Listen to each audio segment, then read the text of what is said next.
So we're going to talk to Mike from Washington, who says modern day prejudice making Bible stories seem more impressive than what they actually are. Mike, walk us through it.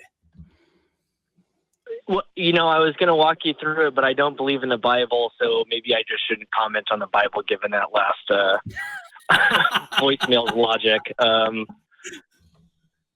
what I want to talk today was, I guess a concept of, I don't know, maybe like cultural attrition. Over time we lose a little bit of the context of the culture maybe in which the Bible, things that the Bible references, and the fact that we kind of don't have that either cultural knowledge or whatever, that we make these stories a little bit more grand than what they actually are. And the reference to that is kind of a lot of people talk about David and Goliath. It's this this young boy overcame this very large guy. I went down a rabbit hole and I found Balearic slings, and I said, hey, I can make these. They're simple shepherd slings. So I've been making them out of paracord, and with a little bit of training, I've gotten pretty good with them. I can throw my dog's ball now about 100 yards, but if you threw a rock, which you got to train safely with, you can zing a rock really hard. So I've now started to think of the David and Goliath story as the first proverbial don't bring a knife to a sling fight. Because if David was a shepherd, he would probably have to be really good with these slings. And if you're going to throw a golf ball sized rock at someone's head, you're going to knock them out. So that's kind of the framework that I've been using, and I've just been trying to think more about, when Christians in particular reference stories in the Bible, do they just think it's a lot cooler than actually what it is because they've either never used a shepherd sling, or they don't have the deeper understanding of, I don't know, human anthropology. I know this kind of happens a little bit more when people try to refute humans' abilities to build pyramids. Right? They say, oh, they're so it was so long ago. They how could they be able to do this? We're not that much different than people 5,000 years ago. So that's kind of what I wanted to bring up today, and it's a little bit funner and a little bit more practical, and no mental masturbation. Yeah, I think there's kind of a couple of ways we can look at this, and I do kind of agree with you in a way that people probably look back post hoc, rationalize them as an idea that they are more grandiose and put like more of a magical twist on them. But there's also the thing that you mentioned something really interesting at the start, and you said because we don't understand the context, and I think that's a bit unfair, because I think we've got a reasonable grasp. Biblical scholars have got a reasonable grasp of the context of a lot of things, and even if on areas that aren't, and we talked about, was it, I don't know whether this show or Truth Wanted, one of the shows, it might be this show last week, where we talked about the kind of the abortion thing in the Bible, where the waters of the ill waters, or whatever they were, the bitter waters, were prescribed by God to get rid of a pregnancy. And that is something that's in dispute amongst scholars. But there are actually papers out there which go in to the details around this and kind of walk through it.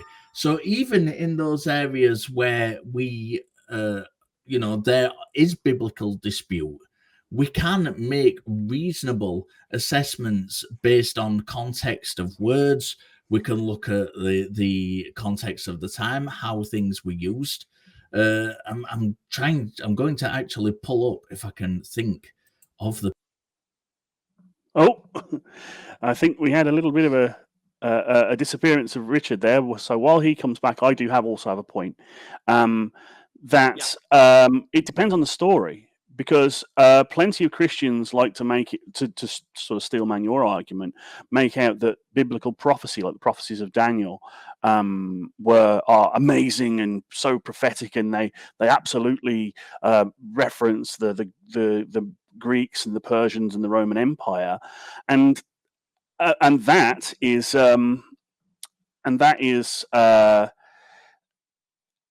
post hoc rationalization. That is like, that's not impressive. That's just a fever dream.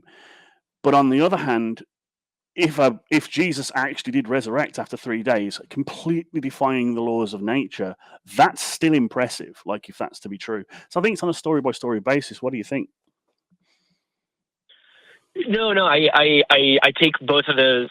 I guess they're not really arguments, but I think you're right. It's definitely a story by story, and I don't know if Richard's back. I also totally take his point. I would, maybe the counter to that is that, I guess what I was, in terms of, maybe I was a little loose with my words, but when I was saying we don't know the context, like a layman kind of,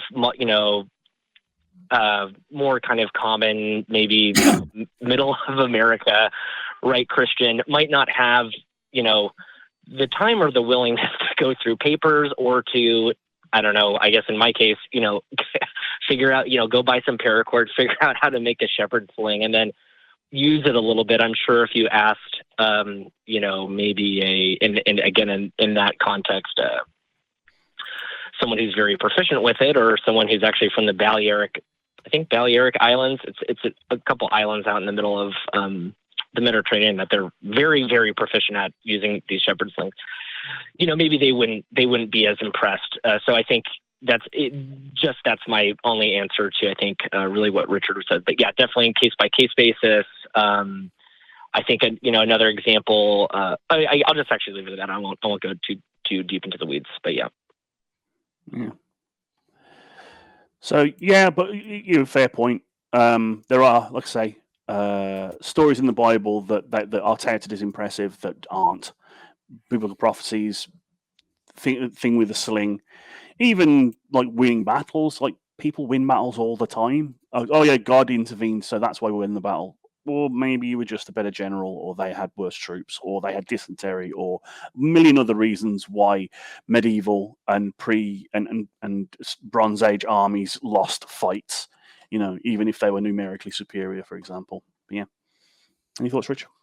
Oh yeah, I mean, yeah, that's a really good example. Yeah, there's you can go through modern day history and see that a battle that should have gone one way, just goes totally sideways for the person who. So, but then again, it's kind of used as confirmation of a belief, right? If definitely in a biblical context. So yeah.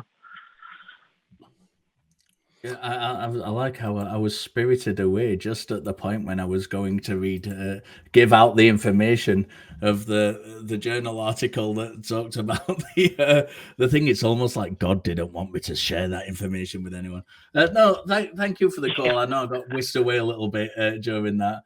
I do appreciate that, and again, it's an interesting subject to kind of look at, and people do post hoc rationalize stuff and kind of make these things. I think they have to make these things more grandiose than they might possibly be, because they want to, give their God this supreme edge, which they don't want the other gods to have. And, if their religion has got to be the best. And one of the things I always ask when I'm asking for people to call this show, I ask for people to, if you believe your religion is true, to give us a call. But I also ask people if they think that there is more reason to believe their religion than an other religion. And I think this kind of comes into this sphere of, they're not just kind of trying to rationalize their own religion. They've got to beat these other ones off. Because if you're a Christian, you're not wanking on the brain today, Richard. If you're a Christian, they have to beat them off with two hands. Yeah, they got to beat them off. You got to fight them with two hands and two fists. Yeah, exactly. Yeah. if you're a Christian and there's any possibility that Islam or Buddhism is more true than your religion, then you've of course got to make your religion that little bit better and a little bit more likely. You two are filthy, filthy, filthy minded individuals. Yeah. But, I'm telling you, I'm blaming the square in this picture of Yezu and Santa behind me is causing lots of filth tonight. Stop that. Silly. It's suspect, I think. But no, you're right. I mean, hearing religious people try to prove their religion better by these exaggerated stories does sound a bit like two 5-year-olds in a playground going, well, my God made the whole world, but my God split the moon in half, but my God killed everyone on the planet and made more people. And it's like, no, it doesn't make any sense to me. No, me neither. Mike, I'm going to let you go. Thank you for calling the show.